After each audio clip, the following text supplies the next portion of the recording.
What is up, guys? Welcome back to the channel. All right, today got a pretty cool blade, knife, tool, bushcraft, woods tool that we're going to be talking about, which is a original military surplus uh, British Army Golok machete. Now, uh, I spent 8 years as a land surveyor, so I became very close and intimate with machetes and cutting line through brush, and just really learned just how useful and just really how much a machete excels in the woods, and just how many things you can do with them, from chopping to camp chores, and with the right type of design, blade profile, weight, etc., you can do just about everything you need to do around camp, in a survival situation, building shelters, even cutting down small trees with a machete, because I've done it. So I really grew to love machetes. Now, I I've always, I always buy a lot of different knives and different tools, and I'm always using different things around camp. And don't get me wrong, I love my axes and I love tomahawks. They're excellent as well, and they have their place. But when it comes to to me, the closest thing that you can get to a do-it-all woods tool is a decent machete. Now, this Golok machete, this British military Golok machete, is not the type of machete you're thinking, like your Brazilian style, like long, thin blade, flexible blade machete that's pretty much kind of just made for cutting through vegetation, thick jungle vegetation. Those machetes are great, but that's not quite what this is. This is really more of a big knife, a big kind of survival camp bushcraft knife is really what this is. Now, when I bought this, I got this in December of 2021. I got it off of eBay. I didn't know really anything about these Golok knives, Golok machetes. I'd never had heard of them, never seen them before. I was looking at some different types of knives, parangs, kukris, and I have a cold steel kukri machete, but it's kind of on the bigger side, and it's great. But there was a role I was trying to fill, which was like a smaller, machete type knife that could be worn on your side, not flop around as much as a full size machete, but still do a lot of the same kind of tasks, and maybe even more than a standard machete or even my kukri machete. Now, I was looking at the cold steel amalgam, which is kind of like a parang, and I had my eyes on that for a while, but it was expensive. Those things are like $150 or something like that, and I just never really wanted to pull the trigger on it. And I wasn't quite sure about that thin blade, how the blade tapered back, got really, really thin at the back there. So anyway, somehow I came across this British Golok machete on eBay, and I did some research, not a lot of research, and I went ahead and bought it. Now, at the time that I bought it, I didn't realize that the blade on it had, at some point in its life, been reprofiled. It's about 3 inches shorter than it actually should be, and it should have basically like a sheep's foot style tip on it, and it's kind of does still in a way, but someone along its life either modified it on purpose or they broke the tip and then they modified it. I'm not exactly sure. I didn't know that. The eBay listing that I bought it on didn't mention that at all. Now, it was like a military and collectibles eBay store, and I find it hard to believe that they didn't know. So I feel like they kind of pulled the wool over my eyes a little bit by not saying, hey, this thing's been modified, but it's still an excellent knife, still works great, et cetera, et cetera. I would have bought it anyway, because you cannot find these things. And with shipping, I got it for about $70, which, if any, you guys know, if you're knife people, a good quality, high carbon steel, just tough as nails, camp chopper is really hard to come by, of this type of quality and vintage and history, for $70. So even if I did know that at the time that the blade had been reprofiled, I would have definitely bought it anyway, because you just can't get these things. And if you do find them, they're extremely, extremely expensive. So this is the Golok machete in its original. I don't know 100% for sure that this is this knife's original sheath, but this is the original sheath that they came in, and it's got a pocket. Um, on here. Well, actually, I don't know if this one does. Um, yeah, no, this one doesn't have it. Some of them had a pocket for a whetstone.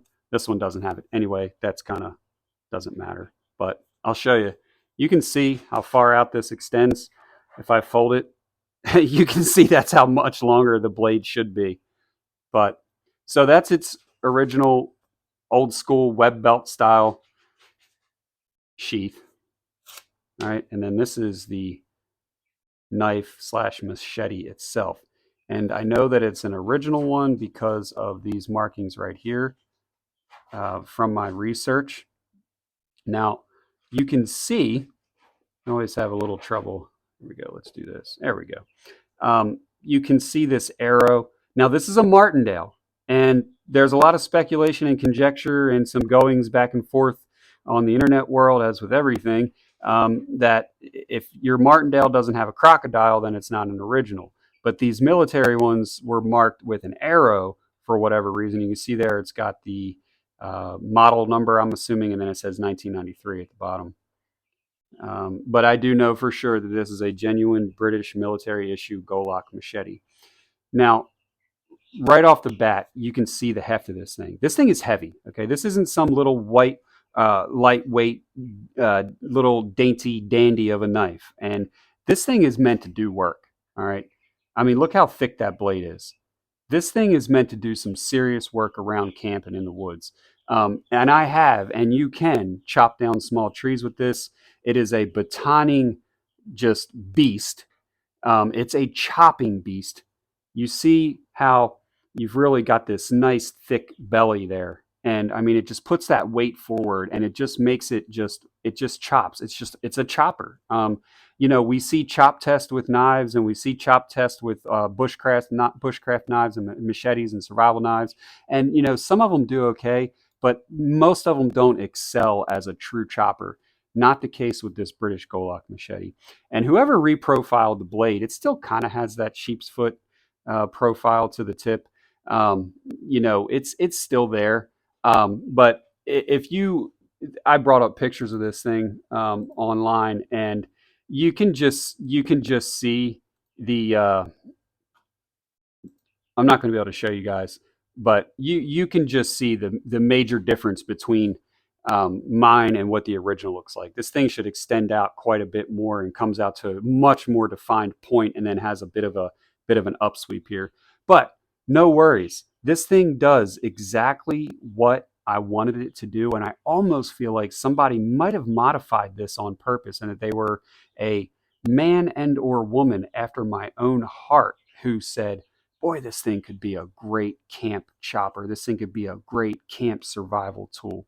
Like, if I had this on my side and I got out into the woods in a survival situation where I had to chop down small trees, lodge poles for making over a cooking fire, small green trees, whatever, I would feel so confident with this, and maybe just like a basic sheath knife or even a folding knife. If I had this thing, I would feel not under equipped whatsoever in a woods survival camp situation at all. I mean, I know this thing would do everything that I asked it to do.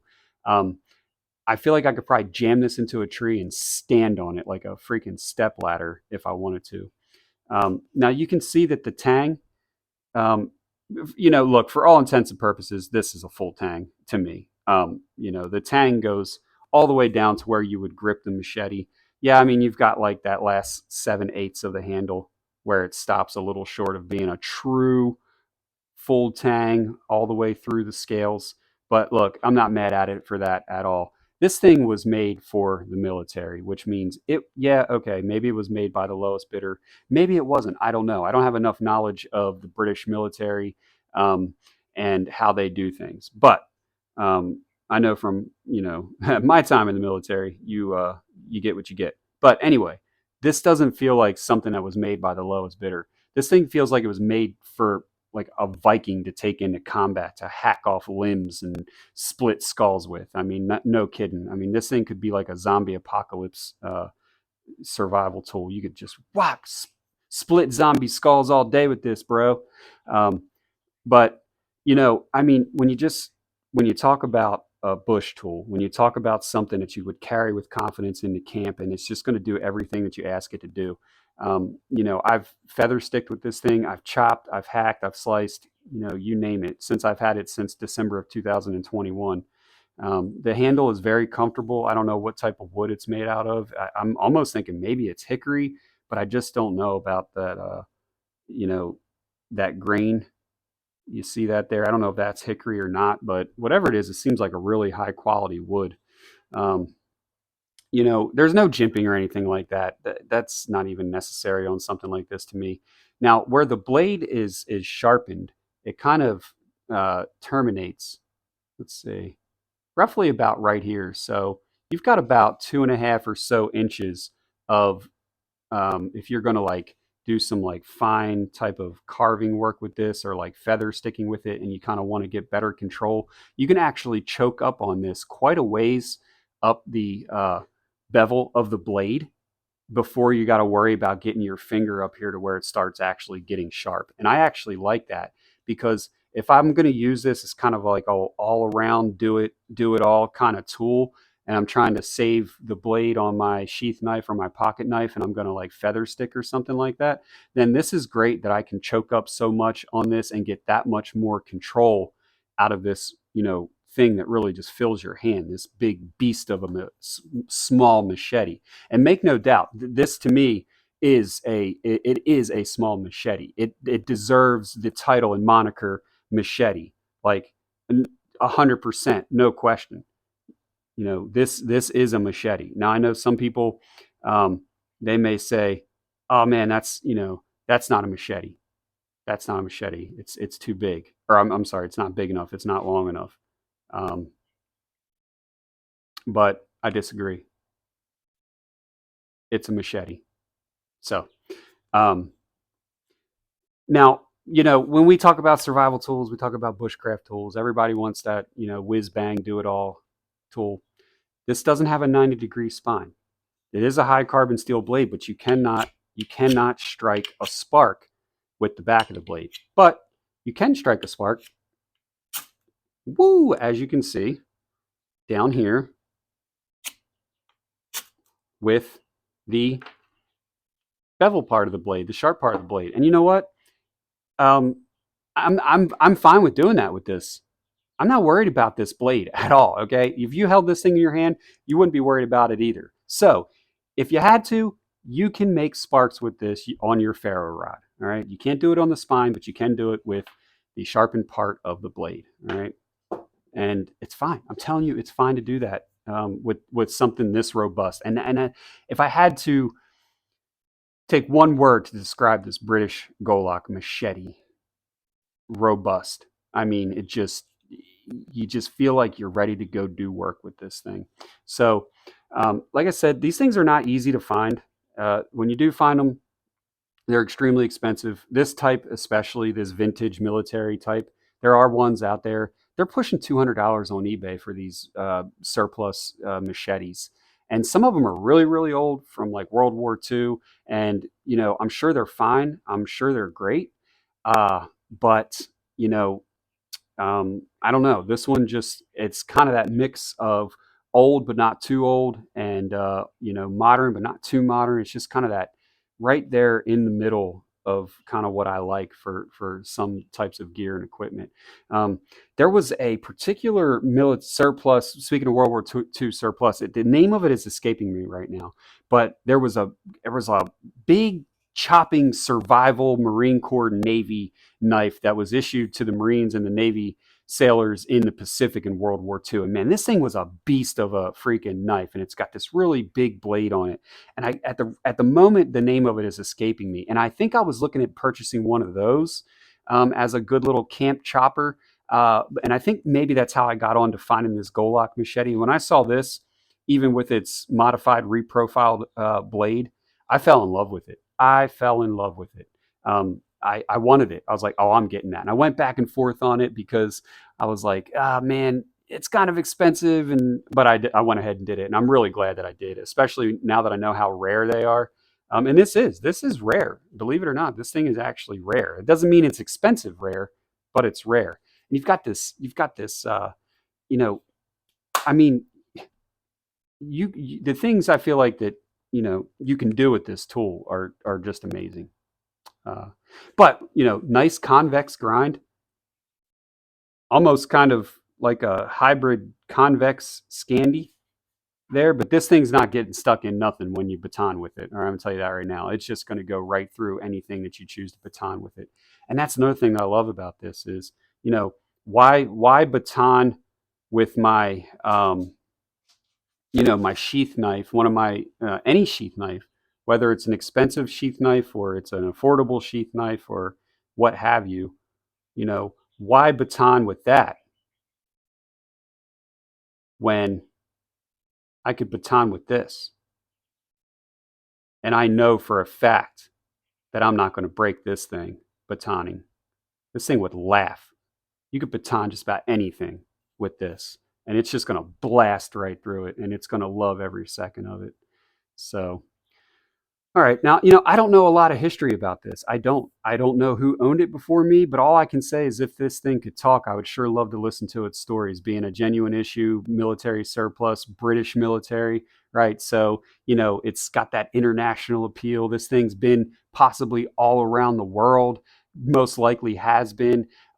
Just so that's really cool. When I hold this in my hand, I like to think about like the person or persons that held it before me and what did they do and what did they go through, what trials and tribulations did they experience with this really awesome woods tool in their hand.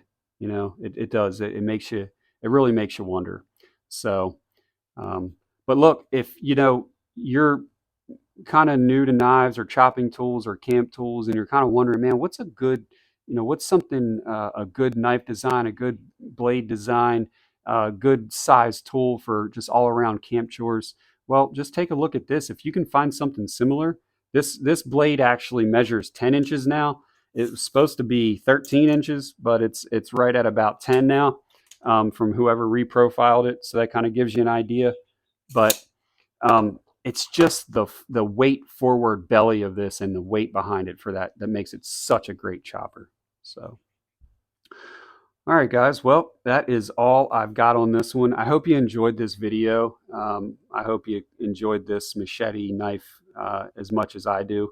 I just think it's really really neat, and just the fact that there's not many of them out there that I know of, that at least that you can purchase, just kind of makes it even cooler. I'm sure they're all over the place in the United Kingdom, but they don't seem like something that people come up off of, and I can see why.